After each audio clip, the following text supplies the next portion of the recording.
이제 달력만이 아니라 온몸으로 우리 가을임을 물씬 느낄 수 있는 그런 시간이 된 것 같습니다. 오늘 말씀의 제목 10월의 첫 주 가을처럼 익어가는 사람, 이렇게 한번 정해보았습니다.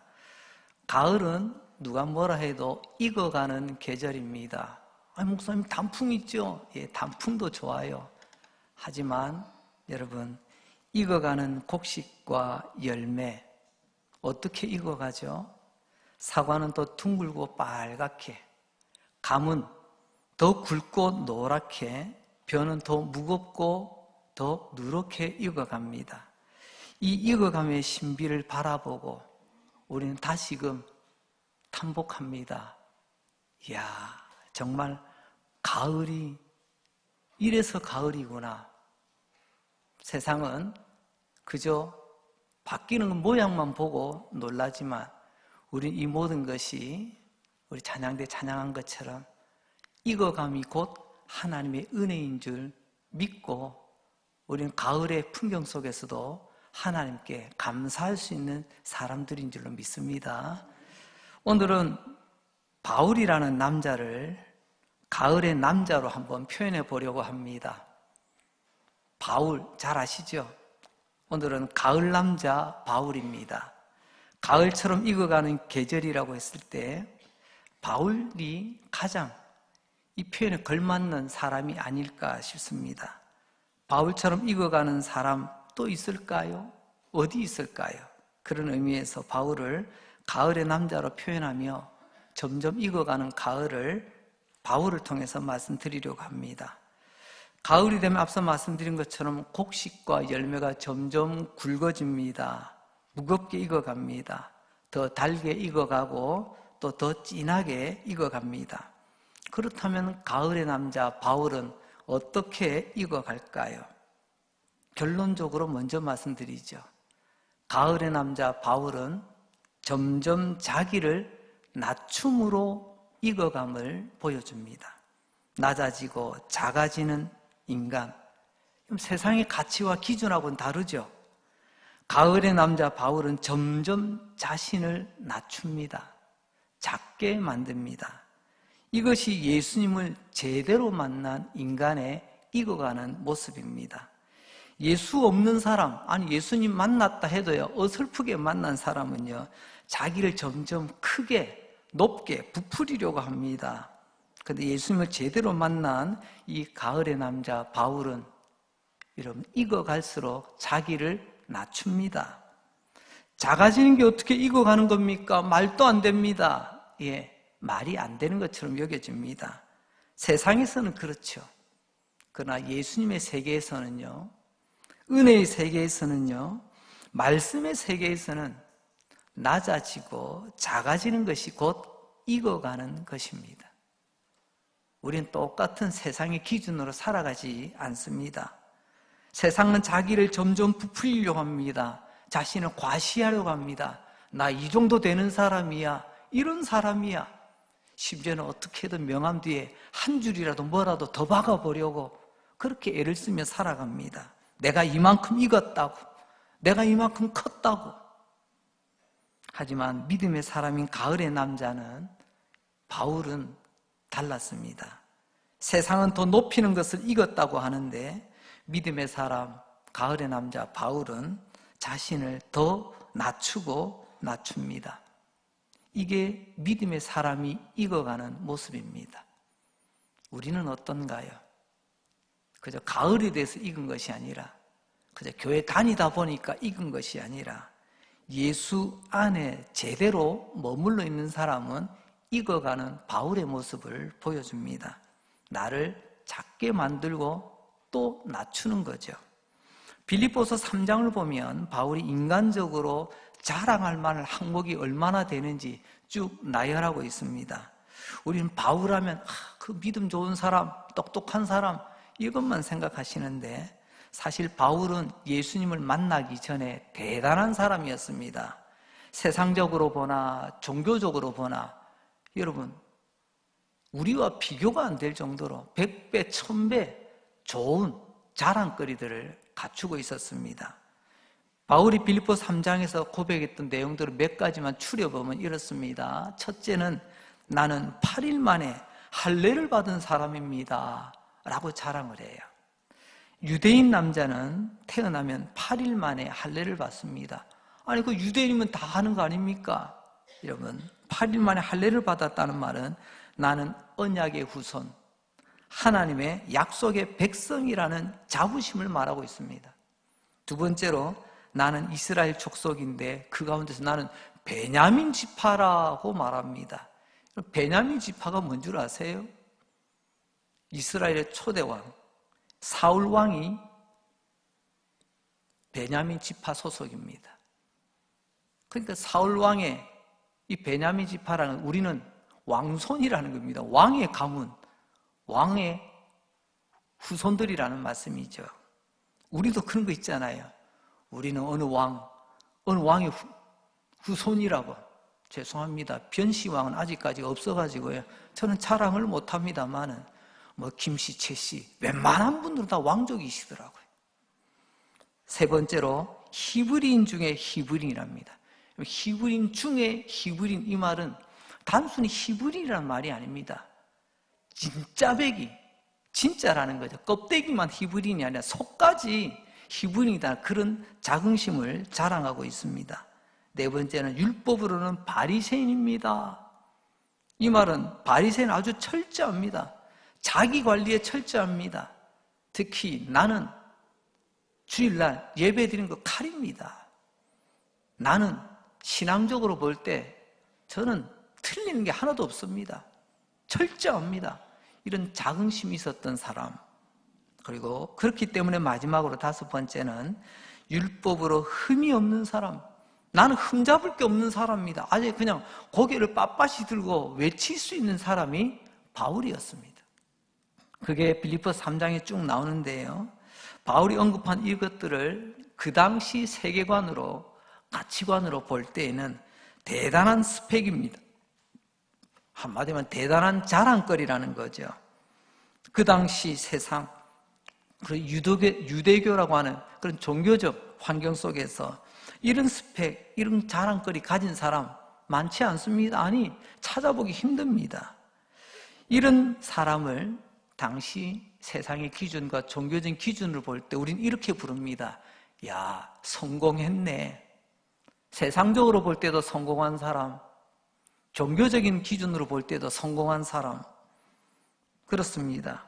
세상적으로 보면 이렇게 성공한 것이 익은 것처럼 보여질 겁니다. 이제 더 바랄 것이 없는, 이제 더 익을 것이 없는 그런 사람이라고 이야기할 겁니다. 이제 이 가을의 남자가 자기를 돌아보며 고백을 합니다. 오늘 두 가지 고백을 살펴보려고 하는데요. 먼저 이 가을 남자 바울이 고백합니다. 빌립보서 3장 7절로 4절 말씀인데요. 그러나 무엇이든지 내게 유익하던 것을 내가 그리스도를 위하여 다 해로 여길 뿐더러 또한 모든 것을 해로 여김은 내 주 그리스도 예수를 아는 지식이 가장 고상하기 때문이라. 내가 그를 위하여 모든 것을 잃어버리고 배설물로 여김은 그리스도를 얻고자 합니다. 방금 전에 우리는 바울의 어마어마한 인간적인 자랑, 세상적인 자랑, 종교적인 자랑들을 우리는 들었습니다. 빌립보 3장 이 모든 것은 성공의 바벨탑을 쌓는데 꼭 필요한 유익한 것들입니다. 바울도 그렇게 표현하잖아요. 전에는 이게 유익했다. 세상에는 그게 통했어요. 나 이 정도 되는 사람입니다. 그렇게 자기를 소개하면 세상은 받아줬어요. 아, 그 정도 되는 사람이에요. 대단합니다. 그런데 이제 바울은 이 모든 것을 해로 여긴다라고 말합니다. 그러면서 지금 나에게 가장 고상하고 가장 탁월한 것은 다른 게 아니라 예수님이다라고 말합니다. 이젠 예수님 외에 다른 것은 자랑거리가 될 수가 없다는 것입니다. 성공의 바벨탑을 쌓는데 이전에는 유익했던 것이지만 내가 예수님을 알아가고 예수님을 닮아가고 예수님 말씀을 따라가는 데는 오히려 그것이 방해거리가 걸림돌이 되더라는 것입니다. 그래서 아하, 이게 내 영혼의 손해다 싶어서 이제는 다 내려놓겠다라고 말합니다. 그리고 외칩니다. 이제부터 나에게 가장 고상한 것은 예수 그리스도입니다. 예수 믿는 것, 예수님 알아가는 것, 예수님 사랑하는 것, 그것이 내 인생의 최고의 가치라고 이렇게 고백을 하고 있습니다. 어떻습니까? 이 믿음의 사람, 이 가을의 남자 바울이 이렇게 익어가고 있습니다. 어떻게 익어간다고요? 그동안 내가 자랑스럽게 여겼던 것들, 세상에서 자랑스러웠던 내 삶의 모든 것들, 한때는 나도 그걸 인정했어요. 그러나 내가 예수님 때문에 이제는 그것을 내려놓을 수 있습니다 라고 고백하고 있더라는 것입니다. 첫째는 이게 믿는 사람의 익음의 기준입니다. 흔히들 이야기합니다. 나 예수 믿고 복 받았다고. 이런 복도 받고 저런 복도 받고, 예, 그것도 참 귀하죠. 근데 익어가는 믿음은요, 내가 예수 믿기 때문에, 나 예수님 때문에 나는 이것도 내려놓았습니다. 나는 이것도 버렸습니다. 나도 옛날에는 잘 나가던 이런 것들이 있었지만 이제는 그거 다 내려놓습니다. 오직 예수님 때문에 말입니다. 이렇게 고백할 수 있는 사람, 우리는 그 사람을 오늘 주제로 익어가는 사람이다. 바울처럼 익어가는 사람이다. 익기 전까지는요, 받는 것에 급급해요. 이제 우리 바울처럼 나는 예수님 때문에 나는 무엇까지 내려놓을 수 있었는가 돌아볼 수 있기를 바랍니다.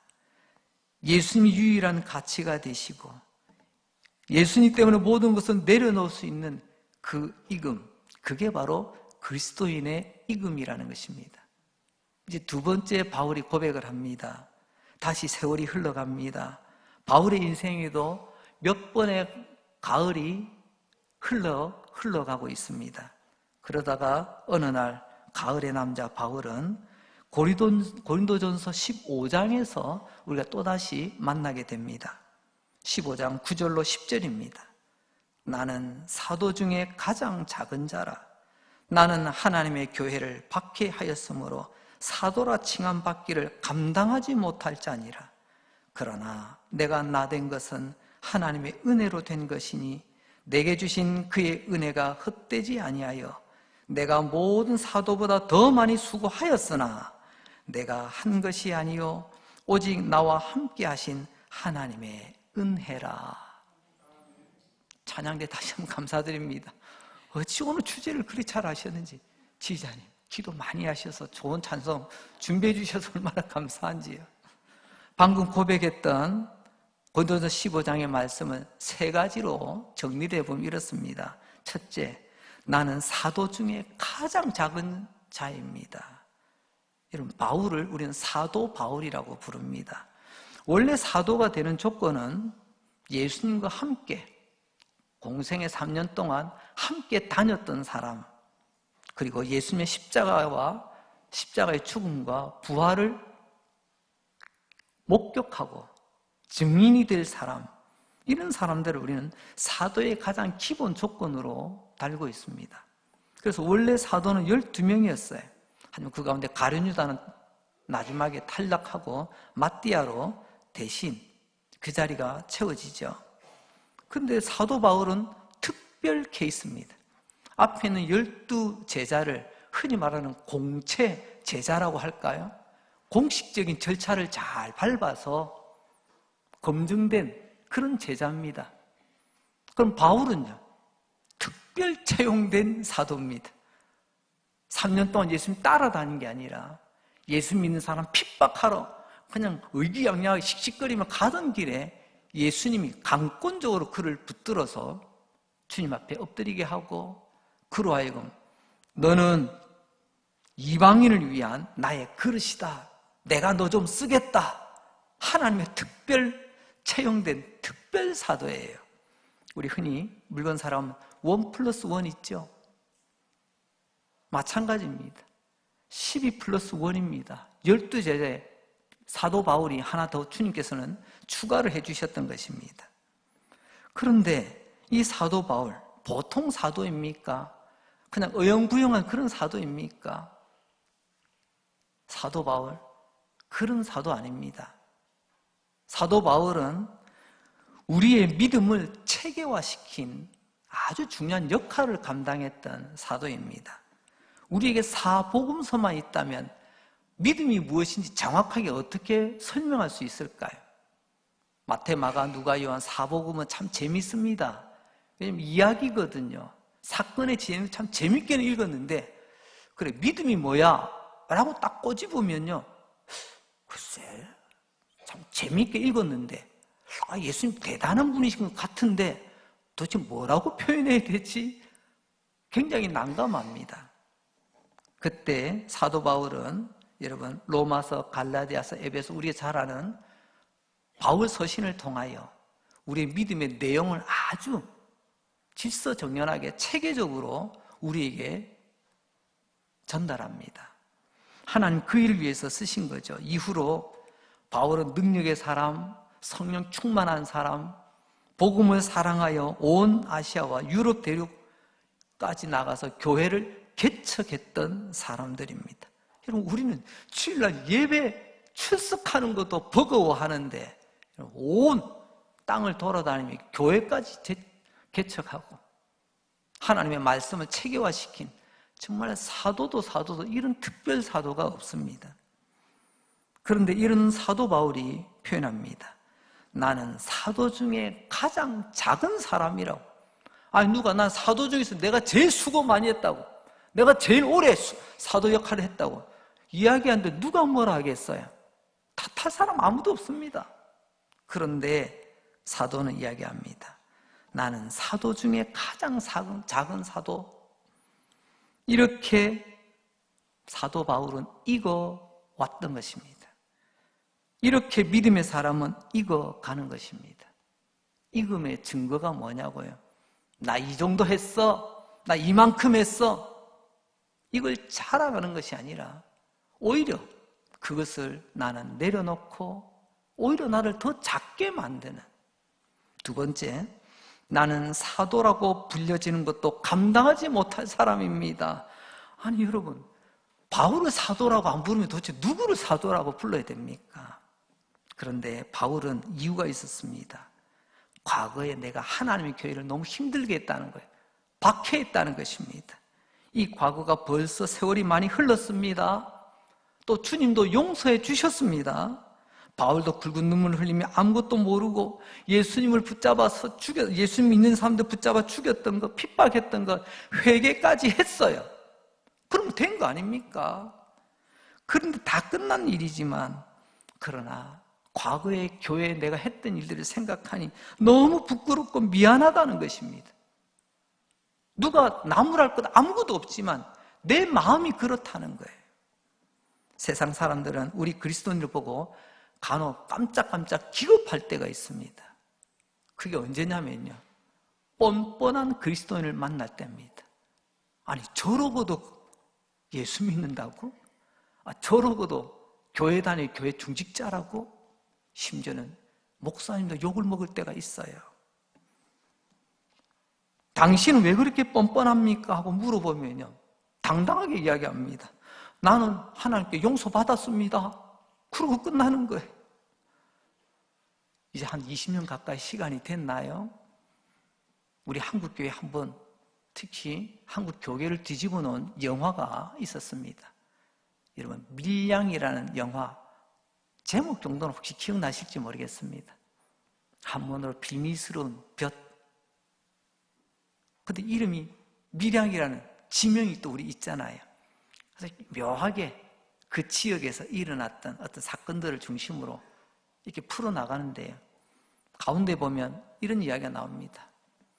한때 몹쓸 짓을 저질렀던 한 남자가 감옥에 있습니다. 이 일 때문에 상처를 입은 한 여인, 주인공이죠. 어떻게 마음을 다스리다가 교회를 나갔더니 교회에서 용서하세요, 그 말씀을 듣고, 그래, 내가 그 사람을 용서해 줘야 되겠다. 그래서 감옥에 면회를 갑니다. 가서 그 사람을 딱 만났는데 이 사람 얼굴이 천사같이 환해요. 얼굴이 환합니다. 미소를 머금고. 이 여인이 충격을 받았습니다. 왜 그런가 물어봤어요. 당신은 어떻게 그렇게 편할 수 있냐고. 예, 전 이곳에서 예수님을 만나 제가 예수님께 회개하고 용서받았답니다. 그래서 나는 평안하답니다. 그때 이 여인이 충격을 받습니다. 나는요, 나는 당신을 용서한 적도 없고 당신은 나한테 사과한 적도 없는데, 아니 당신이 믿는 하나님께만 용서받으면 다예요? 그때 이 여인이 완전히 딴 사람으로 돌변하는 그런 이야기로 흘러갑니다. 어쩌면 한국교회, 어쩌면 우리 믿음의 좀 허상을 꼬집는 영화가 아닌가 생각되어졌습니다. 하나님께 용서받은 것은 하나님과 나의 문제입니다. 중요한 부분이죠. 하지만 그러나 우리는 늘 부끄러움과 미안함과 죄송함을 가지고 걸어가야 합니다. 바울이 그랬다는 거죠. 이게 익은 사람의 특징입니다. 겉으로 보면, 법적으로 보면 아무런 문제가 없어요. 그러나 그의 마음 한평생에는요, 내가 지난날 교회를 위해서 내가 어떤 짓을 했지, 내가 과거에 어떤 모습이었지, 늘 그것을 잊지 않고, 그래서 그는 이야기합니다. 나는 사도라고 불려지는 것 감당할 수가 없습니다. 나는 목사라고 부르는 것, 장로, 권사, 집사라고 부르는 것 감당할 수가 없습니다. 남들이 보면 그게 뭐 문제인지 라고 하지만 내가 그렇다는 거예요. 이게 익은 사람의 특징입니다. 감당하지 못한다는 것은 나는 그럴 자격이 안 됩니다. 그런 자질이 안 됩니다. 한번 생각해 보십시오. 바울이 사도라고 불려질 자격이 없다면, 자격이 안 된다면 세상에 누가 사도의 자격을 가지게 되죠? 저는 없다고 생각합니다. 그만큼 바울이 뛰어나요. 하지만 그런 바울도 나는 사도라고 불려질 자격이 안 되는 사람입니다 라고 말합니다. 이게 가을 남자 바울이 익어가는 모습이라는 겁니다. 그만큼 믿음 안에서, 은혜 안에서 푹 익은 겁니다. 익지 않은 사람은 절대로 이런 말 못합니다. 조금 전 밀양이라는 영화 속에 그 남자처럼 말입니다. 나 회개했어. 나 문제될 거 없어. 주변을 돌아보십시오. 자질이 안 되는 인간, 자격이 안 되는 인간이 자격이 되는 것처럼 나 자격이 있다고 고개 빳빳이 들고 큰 소리 치는 것이 이 세상입니다. 얼마 전 뉴스에도 그렇게 나오더라고요. 강력 범죄로 감옥살이 했던 사람이 우리 국민의 대표 국회의원이 되는 세상이다. 이게 우리 사회입니다. 사회는 그렇다 칩시다. 교회는요, 하나님은 교회가 세상에서 이런 익어가는 모습을 보여주길 원합니다. 여러분, 익어가는 사람이 모여서 익어가는 사람이 교회의 중심이 되면 여러분, 교회가 욕먹지 않습니다. 초대교회처럼 칭찬받아요. 간파는 교회인데 익지 않은 사람들이 목소리 높이고 익지 않은 사람들이 교회에서 큰 소리 내기 시작하면 여러분, 밖에서도 다 압니다. 그래서 교회가 그때 욕을 먹는 거예요. 손가락질 당하는 겁니다. 세 번째로는 내가 모든 사도들보다 더 많이 수고했다라고 이야기합니다. 모든 사도들, 우리가 아는 대로 베드로 사도, 요한 사도, 안드레 사도 많이 있죠. 그러니까 사도행전 마지막 28장까지 가서 보게 되면요, 그때까지 남아있는 사도의 이름은 바울입니다. 바울. 어떤 사도들보다 바울은 더 많이 수고했고 더 많이 고생했습니다. 그런데 이것도 중요하지만 그 다음 말이 압권입니다. 나는 모든 사도들보다 더 많이 수고했다. 나는 더 오래 수고했고 더 많이 수고했고 더 고생했고. 하지만 그 다음을 보세요. 그런데 내가 한 것이 아니라 하나님의 은혜였다고요. 나 이거 주장하려면 얼마든지 할 수 있어요. 그것도 다른 사람이 틀렸다고 말도 못해. 인정? 그러나 나는 내가 한 게 아닙니다. 하나님의 은혜였습니다. 세상은 내가 했다고 하는데 한 표라도 더 얻고 싶어서 이건 내가 다 했다고 하고 있는데 어떤 사람보다 수고 많이 했지만 내가 한 게 아니고 하나님께서 하나님 은혜로 된 것이라. 지금 바울은 내 이름 석자, 내 자존심이 아니고요. 하나님의 영광을 드러내고 있습니다. 세상은요, 조금만 내 이름에 명예, 이 상처를 입으면요, 발끈하더라고요. 때로는 교회도 그렇습니다. 교회 안에서도 내 이름 석자 조금만 상처 나면요, 익어가는 모습이 아니라 여러분 덜 익은 모습. 내가 수고를 많이 했지만, 내가 우리 교회에서 제일 오래 제일 수고를 많이 했지만 내가 한 것 아니요 하나님의 은혜입니다. 하나님께 영광 돌립니다. 이런 말씀을 할 수 있는 사람, 이런 자세로 살아가는 사람을 오늘 주제로 익어가는 사람입니다. 마지막 주제입니다. 가을처럼 익어가는 사람. 오늘 말씀 제목이죠. 우리 믿음의 사람, 가을의 남자 바울은 여기서 멈추지 않고요, 계속 익어갑니다. 한 번 읽고 끝나는 게 아니고요, 이게 핵심입니다. 그리스도인들은 마지막까지 익어가야 될 사람들입니다. 익으면 멈추는 게 아닙니다. 그리스도인들은 하나님께서 부르시는 그날까지 계속 익어가야 될 사람입니다. 오늘 본문 디모데전서 1장 13절 다시 있습니다. 내가 전에는 비방자요 박해자요 폭행자였으나 도리어 긍휼을 입은 것은 내가 믿지 아니할 때 알지 못하고 행하였음이라. 이 디모데전서는 바울 서신의 거의 마지막 시기에 기록된 성경입니다. 한마디로 말하면 혈기왕성하던 바울의 초창기가 아니라 바울의 노년기, 그야말로 인생의 가을, 늦가을쯤 되었을 때 기록한 말씀이라는 거죠. 바울이 여러 번의 가을을 겪으면서 그 마지막 가을쯤에 믿음의 아들 디모데에게 쓰는 편지예요.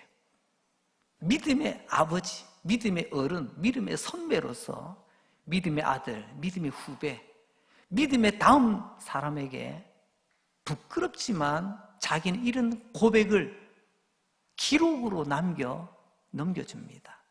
그럼 아버지가 아들 앞에 아버지의 잘못한 것을 인정하고 이야기하는 거 쉽지 않습니다. 아버지 권위가 있는데, 어른이 젊은 사람에게 나의 잘못된 것, 나의 부족한 것 인정하고 이야기하는 거 쉽지 않습니다. 나의 이름에 명예가 있는데. 그런데 오늘 믿음의 아버지 바울은 믿음의 아들 디모데에게 이전에 행했던 나의 잘못을 고백합니다. 앞서 말씀드렸지만 이미 다 주님 앞에 해결된 문제예요. 문제될 거 하나도 없지만 그러나 다시 아들에게 이야기합니다. 디모데야, 내가 한때 교회에 이런 해를 끼쳤다. 물론 그때 내가 바른 것을 분별하지 못하고 그랬지만 내가 한때 주님의 영광을 가렸다. 여러분, 이건 죄책감이 아닙니다. 죄책감하고 구별할 수 있길 바랍니다. 죄책감은 그 문제를 해결하지 못한 상태에서 내 마음이 여러분 괴로운 것을 죄책감이라고 합니다. 해결되지 않은 문제 때문에 자꾸 내 마음이 괴로운 거예요. 이걸 죄책감이라고 합니다. 그러나 바울은 어떻죠? 이미 과거의 모든 것 주님께서 해결해 주셨습니다. 이건 죄책감의 문제가 아니에요. 뒤돌아보니 과거에 끝난 이야기지만 그러나 여전히 나는 미안하고 죄송한 마음, 부끄러운 마음을 떨쳐버릴 수 없다. 이게 익은 사람의 특징입니다. 나 문제 없어, 이게 아니에요. 결국 이런 겁니다. 어쩌면 바울이 지금 올해 가을이 마지막 가을이 될 수도 있습니다. 하지만 아무리 생각해봐도 나는 못난 인간이었다. 그걸 고백하고 있는 겁니다. 죄책감 때문에 믿음의 뿌리가 흔들리는 게 아니라 인생의 마지막 가을날에도 생각해보니 참 내가 그때 어리석었다. 비록 내가 하나님께 용서는 받았지만 디모데야, 나도 그런 길을 걸어왔다. 너는 그런 길 걷지 마. 그리고 예수 그리스도의 은혜를 말씀합니다. 자기가 이렇게 못난 인간이라고 이야기한 이후에 예수께서 세상의 죄인들을 구원하려고 오셨다는 것입니다. 너무나 당연한 것도 아니고 예수님은 세상의 죄인들을 구원하시기 위해서 이 땅에 오셨어요. 그런데 더 중요한 고백이 있습니다. 그 세상의 죄인 가운데 나도 있었단다. 나를 구원하러 오셨단다. 15절 하반절입니다. 그리스도 예수께서 죄인을 구원하시려고 세상에 임하셨다 하였도다. 죄인 중에 내가 뭐라고요? 괴순이라. 예수님께서 죄인들을 구원하러 오셨는데 나는 그 죄인 중에서 등급을 매겨져 보면요, 그야말로 최악질 죄인이라는 거예요. 괴수라는 말, 이게 헬라어로 보게 되면 프로토스라는 말인데요, 이게 첫 번째, 1번 뭐 이런 뜻을 가지고 있거든요. 우리 흔히들 첫 번째로 만들어낸 어떤 시제품을 프로토콜이라고 표현합니다.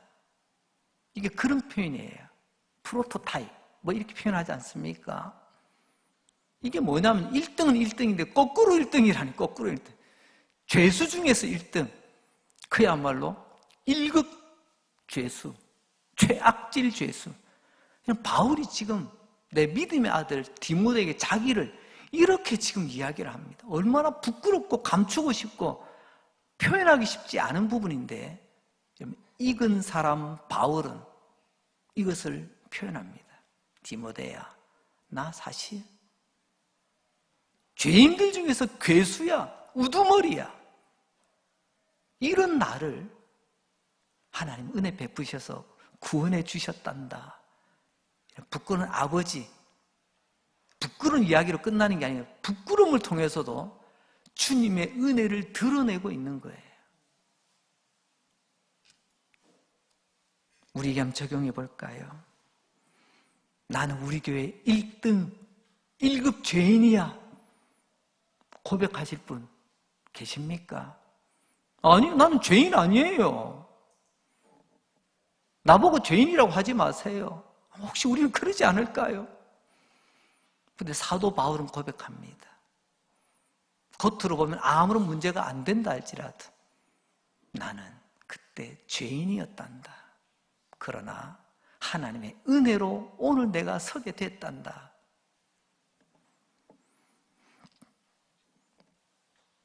지금 디모데전서, 디모데후서 바울의 인생의 마지막 가을이라고 말씀드렸습니다. 어쩌면 바울은 이 편지를 쓴 이후 사라집니다. 죽게 됩니다. 그 당시 바울은 온 아시아와 유럽에 복음을 전하여 수많은 교회를 개척했습니다. 어쩌면 복음의 진보와 하나님의 나라 확장의 1등 공신이었던, 훈장을 받아도 가장 많이 받고 최고 훈장을 받아야 되는 그 바울이 오늘 고백합니다. 나는 죄인 중에 1급수였다. 남들은 당신 자격 있어요? 옆에서 자꾸 그렇게 부추겨도 아니에요. 나는 그럴 자격 없습니다. 놀랍습니다. 세상은 당연하게 여기는데, 누가 나무랄 것도 없는데, 그러나 나는 죄인 중에 1등 죄인입니다. 이것은 은혜 입은 사람만의 표현입니다. 은혜로 푹 담궈지고 은혜 속에서 익은 사람만이 고백할 수 있는 내용입니다. 여러분, 내가 1등 죄인이라고 고백하는 순간 하나님의 은혜는 1등 은혜가 되는 거예요. 내가 1등 죄인이라고 고백하는 순간 나를 향한 하나님의 자비가 1등 사랑이 되는 겁니다. 익은 사람은 하나님의 은혜가 드러나요. 제가 종종 말씀드리죠. 교회 열심히 다니는 것, 여러분, 그보다 더 중요한 게 바로 알고 바로 믿는 겁니다. 우리나라 사람은 특별히 종교성이 뛰어나서 뭐든지 열심히 하면 만사 통하는 줄 알아요. 그렇지 않습니다. 여러분, 이 길이 분명히 서울로 가는 길도 아닌데, 부산으로 가는 길인데 나는 그냥 열심히 걸어가면 됩니까? 방향이 바르지 못하면 열심히 내는 만큼 손해보는 거예요. 그게 뭐죠? 바로 믿자는 것입니다. 제대로 믿자는 것입니다. 그게 익어가는 것입니다. 익어가는 것은 열심히 믿는 게 아닙니다. 바로 믿는 것입니다. 하나님은 우리가 잘 익은 사과처럼, 이렇게 바울처럼 잘 익은 감나무처럼 세상 한복판에 우리 교회도 그렇게 서 있기를 원합니다. 많은 사람들이 바라보며 우리를 통해서 하나님의 영광 볼 수 있길 바랍니다. 말씀을 정리합니다. 오늘 바울은 믿음의 사람이었고 가을의 남자, 점점 익어가는 사람이라고 표현했습니다. 그 바울을 통해서 오늘 우리는 두 가지를 기억해야 될 줄 압니다. 첫째, 성도는 익어갈수록 점점 작아지고 낮아져야 된다는 것입니다. 바울을 보십시오. 익어갈수록 자기가 점점 낮아져요. 나를 낮추니 하나님이 올라가요. 내가 작아지니 하나님이 크게 보여요.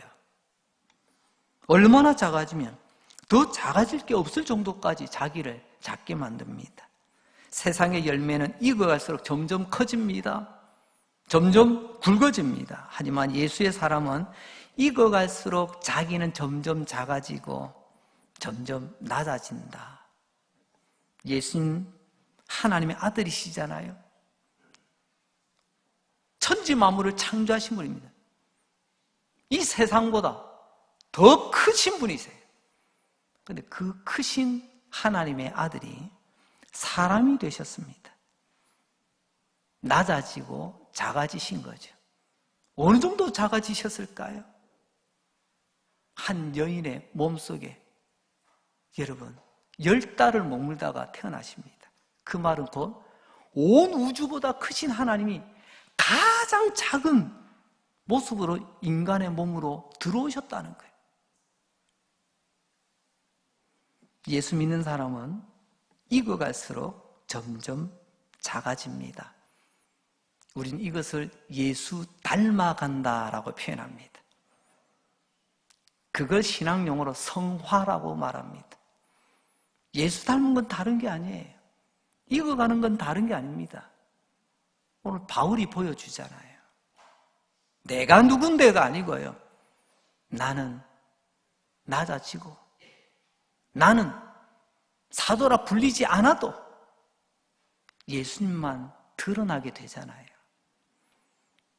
그런데 이 바울은 마지막까지 익어갔습니다. 한 번으로 끝나지 않아 완료되지 않았습니다. 주님 부르시는 그날까지 계속 진행형입니다.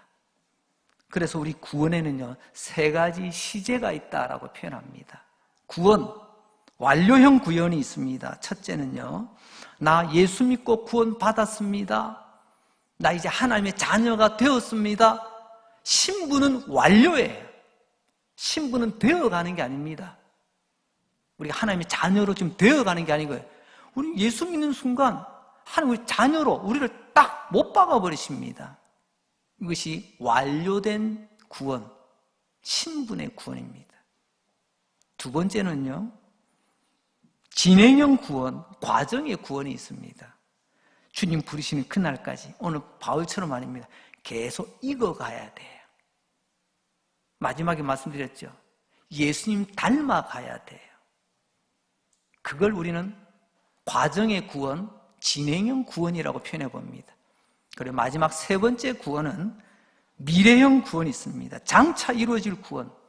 마지막 날, 주님 다시 오시는 그날, 주님 앞에 서는 그날, 영광스러운 나라, 하나님의 나라에서 주님과 함께 영원히 우리는 이 약속을 믿고 달려가는 사람입니다. 아쉽게도 우리는 약한 부분이 있습니다. 1번과 3번은 매우 강조합니다. 당신 예수 믿어? 그럼 구원받은 거야. 당신 오늘 죽어도 천국 갑니까? 예, 믿습니다. 그럼 됐어. 근데 가운데가 없어요. 당신은 오늘도 예수 닮아가는, 오늘 주제로 말하면 익어가는 과정을 걸어가고 있습니까? 거기는 묻지도 않고 고민도 없어요. 여러분, 익어가는 것도 구원의 과정임을 믿으시기 바랍니다. 두 번째로 사도 바울은 우리에게 이렇게 말합니다. 성도 여러분, 내가 이렇게 익어갈 수 있었던 것은 시간이 해결해 준 게 아니라 예수님 때문에 오늘 내가 있습니다. 비록 부끄러운 과거의 행적도 행실도 있었던 바울이지만 오늘 나의 나 된 것 다 하나님의 은혜입니다. 바울은 누구보다 더 수고했습니다. 그러나 나의 수고라고 하지 않네요. 예수님 때문이라고 합니다. 오히려 자기를 1등 죄인이라고 말합니다. 우리로 막 나는 우리 교회 1등 죄인입니다. 하지만 나를 구원하시고 나를 사용하신 분 예수님이십니다. 이런 말이 있더라고요. 말 한 마리 자동차 차고에 들어갔다가 하룻밤 지샜다고 다음날 아침에 삐까뻔쩍 자동차가 되어 나오더라. 그런 일은 없다는 거예요. 죄인인 바울이 어떻게 익었을까요? 1등 죄인인 바울이 어떻게 이렇게 아름답게 익었을까요? 차고에 들락달락 했다고 말이 차가 된 게 아니라는 거죠. 교회만 주일에 한 번씩 와서 출석 도장 찍었다고 익어가는 게 아니라는 말입니다. 예수님을 제대로 만난 것입니다. 은혜에 제대로 흠뻑 젖은 것입니다.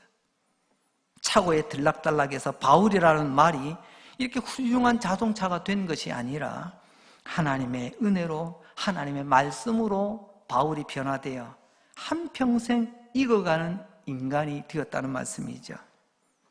이 좋은 계절, 주님의 은혜에 흠뻑 젖어드는 그런 가을이 되었으면 좋겠습니다. 차고에 들락달락하는 생각 없는 말이 아니라 1등 죄인인 바울이 익어가면서 하나님께 영광 돌렸듯이 우리 모두에게 감동을 주는 하나님의 사람이 되는 겁니다. 복되신 저와 여러분 되시기를 주님의 이름으로 축복합니다. 하나님 아버지 감사합니다. 이 좋은 계절보다 더 좋으신 하나님 앞에 나와 예배자로 서게 해주시니 감사합니다. 오늘도 말씀 가운데 이 가을처럼 푹 익어가는 믿음의 사람 바울을 살펴보았습니다. 바울을 통하여 나는 지금 익어가고 있는지 아니면 썩어가고 있는지 병들어가고 있는지 돌아보게 하시고 주여 다시 한번 나는 주님 앞에 아무것도 아님을 인정하고 주님 앞에 나오는 발걸음 횟수가 늘어날수록 바울처럼 낮아지고 작아지는 익어가는 성도, 익어가는 주님의 자녀 되게 하여 주옵소서. 이 가을에 풍경만 보는 것이 아니라 우리도 돌아보게 하시고 우리 교회도 이 가을에 익어가는 멋진 주의 사람들로 함께 주님의 교회를 든든히 세워가는 은혜의 역사를 허락하여 주옵소서. 예수님 이름으로 감사하며 기도합니다. 아멘. 자리 일어나시고